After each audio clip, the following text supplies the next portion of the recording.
PM Modi को एक बार फिर राजधर्म की याद दिलाई गई है। इस बार बीजेपी के मार्गदर्शक मंडल के सदस्य, सांसद और पूर्व केंद्रीय मंत्री मुरली मनोहर जोशी ने इस काम को किया है।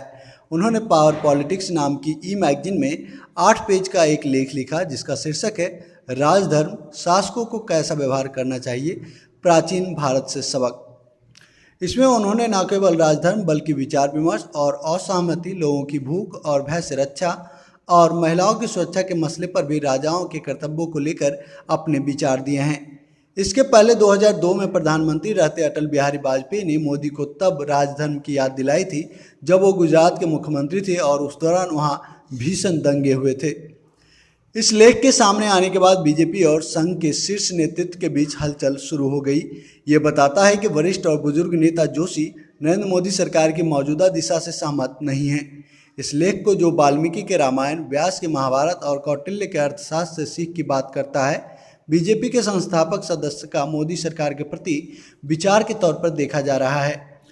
उन्होंने लेख में साफ तौर पर कहा है कि राज्य से जुड़े हुए महत्वपूर्ण मसलों पर लोगों की बोलने की आज़ादी और बहस मुबाहिसे में खुली भागीदारी राजा के सुशासन के लिए एक बुनियादी शर्त थी। लेख में विचार विमर्श, असहमति, भूख और भय से लोगों की रक्षा और महिलाओं की सुरक्षा के मुद्दे को उठाए जाना सरकार को एक टेलर दिखाने की कोशिश का हिस्सा बताया जा रहा है, क्योंकि माना जा रहा है कि इन सारे मोर्चों पर मोदी सरकार नाकाम हुई है। उन्होंने एक जगह वाल्मीकि के हवाले से कहा है कि वाल्मीकि के मुताबिक राजा तानाशाह नहीं हो सकता। हम रामायण में पाते हैं कि राज्य की नीति को आकार देने के क्रम में राजा मंत्रियों, मनीखियों और सेना के प्रमुख अफसरों से सलाह मशवरा करता है। ऐसे समय में जबकि देश में लिंचिंग की बहार आई हुई है, जोशी ने मोदी को अटल बिहारी वाजपेयी द्वारा दिए गए राजधर्म के सबक को एक बार फिर से याद दिलाने की कोशिश की है। वो लिखते हैं, राजा को अपनी प्रजा की उसके खुद के भय से, एक दूसरे के भय से और उन चीज़ों के भय से जो इंसानी नहीं है, रक्षा करनी चाहिए। जोशी का कहना है, यही राजधर्म का मूल है। जैसा कि पहले कहा गया है, शासन का उद्देश्य इस बात को सुनिश्चित करना है कि लोगों की भय से रक्षा हो, क्योंकि भय में जीवन गुजारने से बुरा इंसान के लिए कुछ नहीं हो सकता। जब यह उत्पीड़न और हिंसा की परिस्थिति पैदा कर देता है तो उसके बाद महाभारत सत्ता के इस्तेमाल और उसके विरोध की वैधता की सीमा की जांच करता है। बार बार अधर्म पर जोर देना और उसमें किसानों को लंबी पीस के एक धागे के रूप में उदाहरण के तौर पर पेश करना इस बात को दिखाता है कि जैसे मोदी सरकार की रियलिटी चेक हो रहा है। जोशी ने लिखा है कि जब राजा गरीबों के आंसू पोंछता है, पुराने को खारिज कर खुशी का वातावरण पैदा करता है, तब उसके स्तर पर इस तरह के व्यवहार को राजा का धर्म कहा जाता है। एक जगह जोशी कहते हैं कि राजा को पहले खुद अनुशासन में बने रहने की कोशिश करनी चाहिए और उसके बाद ही अपने मातहतों और प्रजा को अनुशासित करने का प्रयास करना चाहिए। अगर वो अपनी कमियों को महसूस किए बगैर ऐसा करता है तो उपहास का विषय बन जाता है और उसे हमेशा इस बात को याद रखना चाहिए।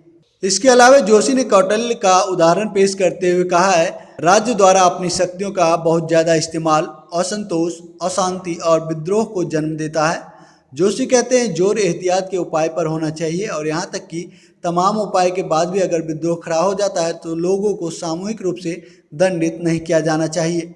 इसके बजाय उनके साथ नरमी बरती जानी चाहिए। जोशी लिखते हैं कि जैसे केवल एक चक्के से रथ आगे नहीं बढ़ सकता, उसी तरह से राजा अकेले राज्य को नहीं संचालित कर सकता।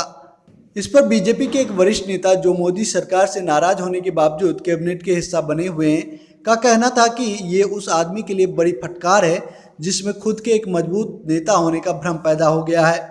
जोशी का ये लेख फरवरी में ही प्रकाशित हुआ था, लेकिन इस पर अभी हाल में लोगों का ध्यान गया है। ऐसा तब हुआ जब इसे एक RSS के व्हाट्सएप ग्रुप द्वारा आगे बढ़ाया गया और फिर वहाँ से ये संघ के दायरे में वायरल हो गया। दोस्तों, इस टॉपिक पे इतना ही। देश दुनिया के अपडेटेड न्यूज़ के लिए अभी सब्सक्राइब कीजिए news Bharti Hindi YouTube channel. Thank you friend, thanks for watching. जय हिंद, वंदे मातरम।